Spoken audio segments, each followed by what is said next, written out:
Hallo ihr Rabauken and welcome to this video in which I explain why me, a real Apple hater, is getting a MacBook Pro M1 Max.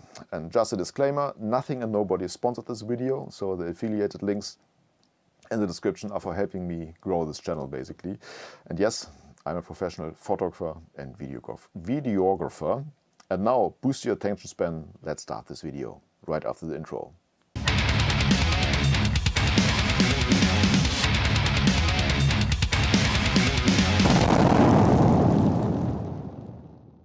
So, let me explain why I hate Apple. A long time ago, I purchased an iPod when I was still a student and it cost me a fortune. So I paid 289 euros. So for me, at that time, it really was a fortune for me.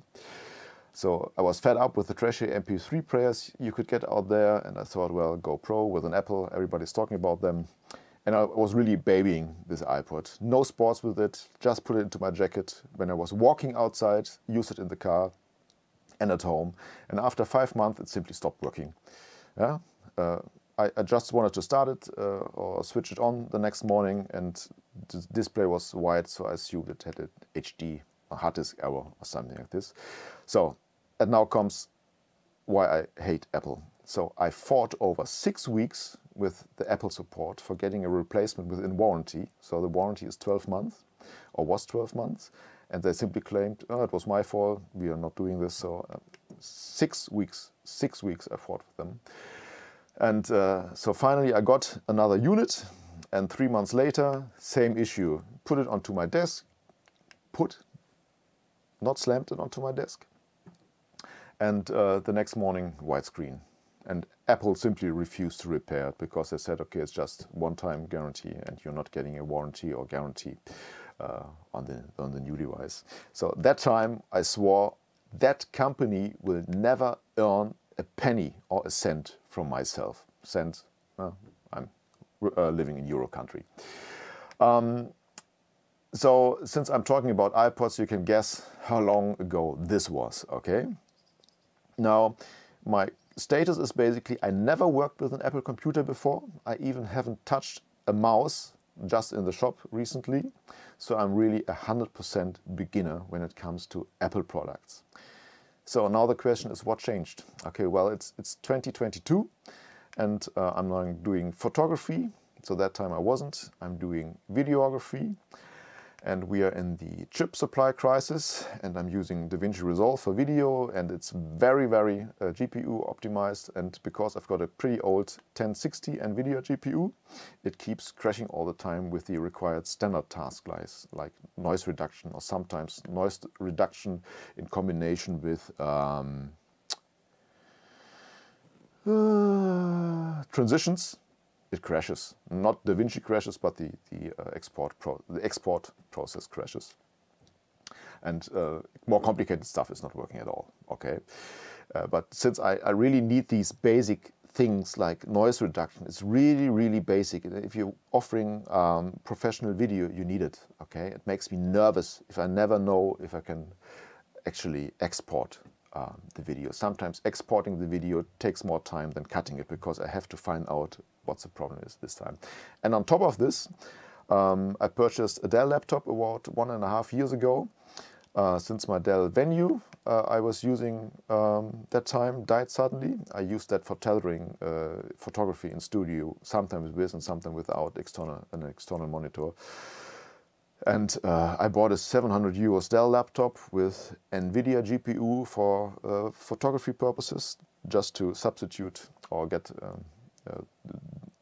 the Venue 11. Performance-wise, it's fine, but the internal display is crap. It's complete crap. I can't really use it because the contrast is that bad that I can't really, when I'm setting up the flashes, on this display, I really can't assess the exposure if it's correct. So it's just always guesstimating. So I have to use an external monitor, which is really a pain in the beep, okay? And I was simply not aware that time that there are still laptops out there with that bad displays. Because before I had this Dell Venue and the display was really perfect, okay? And I had some other Dells before. Okay, it was simply bad luck. Now, here comes reason one for trying a Mac. So, due to the chip crisis, I need a new PC. Since this is basically the most inexpensive option to get a better GPU.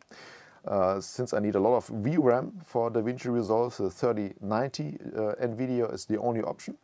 And I also need a new laptop to be able to work without external monitor in the studio again. Now here comes Apple with the M1 Max chip being as fast or very close to the new desktop I would purchase. Since DaVinci Resolve is really GPU optimized, and the M1 Max is also also DaVinci Resolve is specialized and optimized for the M1 chip. So that said, using a Mac with a docking station with my two monitors would basically give me two computers at once, so a laptop and a desktop. And price-wise, the Mac, even if it's an expensive laptop, since I only would have to purchase one computer instead of two, that's like 60% of the sum I would have to spend for a new desktop and a decent laptop with a good display in the Windows world. Reason two, since Macs are targeting creatives in video, audio, graphics, photography for around 30 years now, I can be pretty sure that things like this totally crappy display will not be an issue. So I don't have to spend a lot of time researching laptop models and to make sure that I'm not purchasing the wrong hardware, basically. So I'm getting a lot of complexity less when I simply go with the Apple stuff. Reason three, something for me personally very annoying always was that you are getting the coolest apps for video or for the video industry only for Apple-based products. Okay, a Mac is not an iTab or an iPhone, but if the Mac experiment works out fine for me, I'm also looking into changing over here, so like getting also Apple tablets and an iPhone. Reason four, on top of this all, there came an offering by the largest German Apple retailer for business users, so like me, so I own a business, to lease the Apple for 36 months for 0% interest. So since in Germany, for all investments you are doing in a business that are above around 800 euros, you cannot write off the costs immediately, which means that you have to spend all the money. So for example, a MacBook, 4,000 euros, you're spending 4,000 euros, but you can't deduct this cost from the month you are spending the money, but you have to spread it over like 3 years.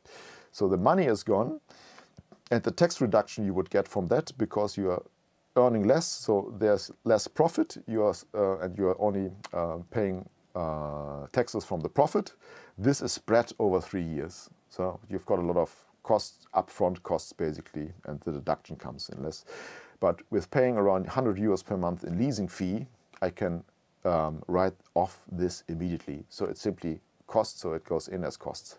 That's it. So to summarize it, for all these reasons, I really felt pushed towards Apple and the Mac OS OLED. And since I'm really 100% new to Apple, I will let you know how it goes. It is not a 100% switch. I still got my desktop PC with Windows, etc., and Android devices. But if this will lead to 100% Apple in the future, I don't know. I will let you know. So please let me know your comment. I'm really feeling like being a bit on the adventure right now. So I will have to do a pretty good video once I got the Mac, so not YouTube video. So I have to produce a video, and I will cut it on the Mac. So I will let you know immediately. So that's it for this video, guys. Please like and subscribe. I'm really trying hard to get these 1,000 subscribers ASAP to get this channel running and to be able to do even more videos like this. So it's growing. And as always, guys, never forget to listen to more heavy metal. Thank you. Goodbye.